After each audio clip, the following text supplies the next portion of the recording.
네, 오늘 저희가 함께 보실 이 살아계신 하나님의 말씀은 열왕기하 23장 23절에서 25절까지의 말씀입니다. 열왕기하 23장 23절에서 25절까지의 말씀입니다.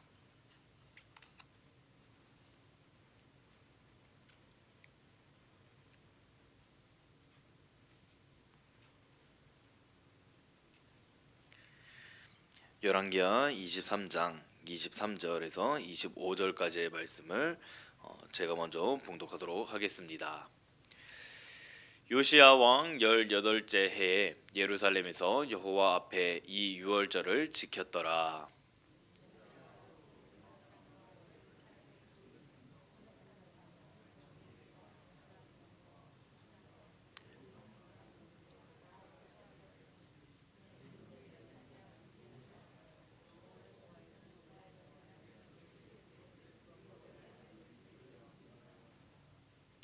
요시야와 같이 마음을 다하며 뜻을 다하며 힘을 다하여 모세의 모든 율법을 따라 여호와께로 돌이킨 왕은 요시야 전에도 없었고 후에도 그와 같은 자가 없었더라. 아멘. 이 말씀은 살아계신 하나님의 말씀입니다. 자, 오늘 함께 말씀의 제목을 함께 읽도록 하겠습니다. 시작. 말씀을 기준으로 다시 서는 삶. 아멘. 사랑하는 성도 여러분, 오늘도 하나님께서 저희를 이 새벽의 자리로 불러주셨습니다. 잠을 이기고 몸을 일으켜 하나님 말씀 앞에 나왔다는 사실 자체가 이미 이 귀한 그러한 사실이시기를 믿으시기를 바랍니다. 저희는 이 새벽에 어떻게 살아가야 하는가, 무엇을 기준으로 살아가야 하는가라는 질문 앞에 서 있습니다. 사람은 누구나 기준을 가지고 살아갑니다. 요리를 할 때에도 레시피가 필요하고 어디 새로운 길을 갈 때에도 내비게이션이나 이 지도가 필요한 것 같이 무언가를 조립할 때에는 설명서가 반드시 필요합니다. 저희가 이 살아갈 때에 이 기준이 없으면은 항상 결과는 어긋나게 되어져 있습니다. 그런데 저희의 인생은 어떻습니까? 인생을 살아가면서 가장 중요한 문제들, 어떻게 살아가야 하는지, 무엇이 옳은지, 어떤 선택이 하나님 앞에서 바른 것인지에 대해서 세상은 분명한 답을 주지 못하고 있습니다. 천국에 이르는 길을 아무리 저희가 인터넷에 검색을 하여도 유튜브에 검색을 하여도 천국에 가는 그러한 지도는 나오지 않습니다. 사람의 경험만으로는 결코 알 수는 없기 때문입니다. 하나님께서는 그 길을 성경 안에 분명하게 알려주셨고 기록해 주셨습니다. 그래서 이 성경은 단순한 종교 서적이 아니라 저희 삶의 기준이며 방향이며 기준선이 되어집니다. 오늘 본문에 등장하는 요시야 왕의 이야기는 기준을 잃어버린 시대 속에서 다시 말씀으로 기준을 세운 한 사람의 결단을 보여주고 있습니다. 저희 함께 첫 번째 대지를 함께 보도록 하겠습니다. 시작. 기준을 잃어버린 신앙은 겉모습만 남습니다. 아멘. 이 요시야가 왕이 되었을 당시의 남유다의 모습은 겉으로 보면 문제가 없어 보였습니다. 왕이 있었고 그리고 제사장도 있었고 성전도 있었습니다. 종교적인 모습은 그대로 유지되고 있었습니다. 그러나 문제는 분명하였습니다. 말씀이 사라진 신앙이었습니다. 히스기야 왕 이후 므낫세와 아몬 왕은 하나님의 말씀을 버렸고 우상 숭배를 다시 세웠으며 하나님을 두려워하지 않는 그러한 통치를 이어나갔습니다. 성전은 있었지만 말씀은 없었고 제사는 있었지만 기준이 없었습니다. 이 모습은 마치 아직 성숙하지 못한 기독교인의 신앙과도 닮아 있는 것 같습니다. 예배는 드리지만 말씀이 삶의 기준이 되지 않을 때가 있습니다. 신앙생활은 하고는 있지만 결정의 순간에는 세상의 방식이 앞설 때가 있었고 겉으로는 신앙인처럼 보이지만 속으로는 기준을 잃어버린 상태로 살아가고 있었습니다. 요시야는 이런 시대 속에서 8살의 나이로 왕이 되어집니다. 8살이면은요, 이 초등학교 1학년 나이와 같습니다. 이 초등학교 1학년 아이가 무엇을 알겠습니까? 이 세상의 질서, 이 세상의 법도 그 다음에 어떻게 살아가야 되는지를 어떻게 알겠습니까? 그런데도 하나님께서는 이 요시야를 방치하지 않으셨습니다. 하나님께서는 때가 되었을 때에 다시 기준을 드러내 주셨습니다. 오늘 말씀 앞에서 저희는 스스로에게 질문을 해야 합니다. 지금 나의 삶을 실제로 움직이고 있는 기준은 무엇입니까? 신앙의 연륜입니까? 경험입니까? 아니면 하나님의 말씀입니까? 그래서 오늘 주님께 이렇게 결단하시기를 바라겠습니다. 첫 번째로는 예배에 참여하고 있다라는 사실로 스스로 안심시키지 않았으면 좋겠습니다. 두 번째로는 신앙의 외형만 유지하는 자리에 머물지 않겠습니다. 세 번째로는 말씀 없이 익숙해진 신앙의 모습을 내려놓고 다시 하나님의 말씀을 삶의 기준으로 세우겠습니다 라고 고백하시기를 주님의 이름으로 소망합니다. 네, 함께 두 번째 대지를 함께 보도록 하겠습니다. 시작. 말씀이 발견될 때 신앙은 다시 깨어납니다. 아멘. 이 요시야 왕이 이제 재위한 지 이 18년째에 성전을 수리하던 중 놀라운 일이 일어납니다. 대제사장 힐기야가 율법책 곧 하나님의 말씀을 성전을 수리하면서 발견하게 된 것입니다. 이 사실은 매우 충격적입니다.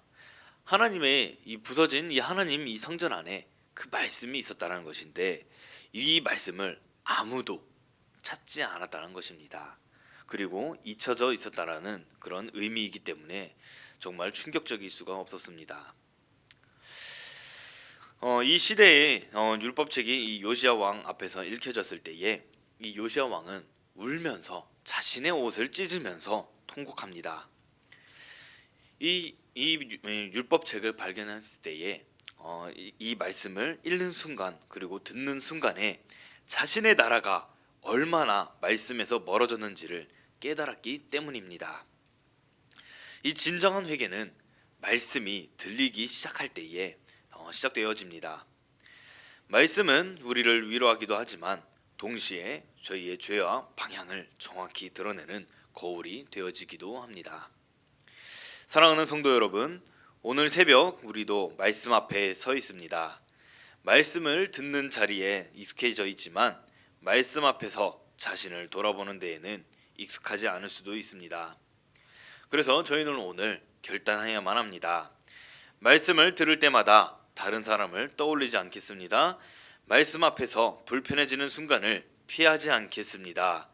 하나님께서 말씀으로 지적하실 때 그 자리를 회개의 자리로 삼겠습니다 라고 고백하실 수 있으시기를 소망합니다.